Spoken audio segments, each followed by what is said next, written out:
மற்றும் ஒரு அண்மை செய்தி. தமிழகத்தில் இன்று முதல் 3 நாட்களுக்கு வெயிலின் தாக்கம் அதிகமாக இருக்கும் என்று எச்சரிக்கை விடுக்கப்பட்டிருக்கிறது. விவரங்களை தர இருக்கிறார் செய்தியாளர் வெங்கட்ரமணன். வணக்கம், விவரங்களை வழங்கலாம். 6 நாட்களுக்கான வானிலை முன்னறிவிப்பை சென்னை வானிலை ஆய்வு மையம் தெரிவித்திருக்கிறது. தமிழகத்தில் அடுத்து வரக்கூடிய 6 நாட்களுக்கு வறண்ட வானிலையே நிலவக்கூடும் என தெரிவிக்கப்பட்டிருக்கிறது.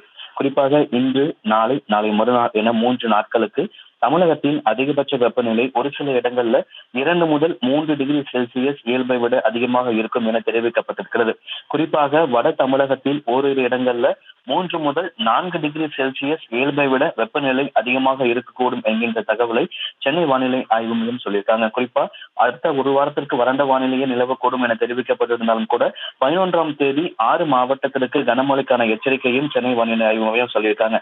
கன்னியாகுமரி, திருநெல்வேலி, தென்காசி, தூத்துக்குடி, விருதுநகர், ராமநாதபுரம் உள்ளிட்ட 6 மாவட்டங்கள்ல 11ஆம் தேதி கனமழைக்கு வாய்ப்பு இருப்பதாகவும் சென்னை வானிலை ஆய்வு மையம் சொல்லியிருக்காங்க. சென்னையை பொறுத்த வரைக்கும் அடுத்த 48 மணி நேரத்துல அதிகபட்சமாக மதிய வேளையில 38 டிகிரி செல்சியஸ் அளவிற்கு வெப்பநிலை பதிவாக கூடும் என்கின்ற தகவலை சென்னை வானிலை ஆய்வு மையம் தெரிவித்திருக்கிறார்கள்.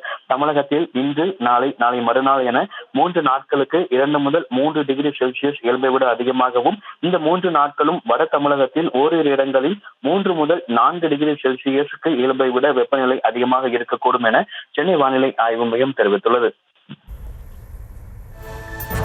விவரங்களுக்கு நன்றி வெங்கட்.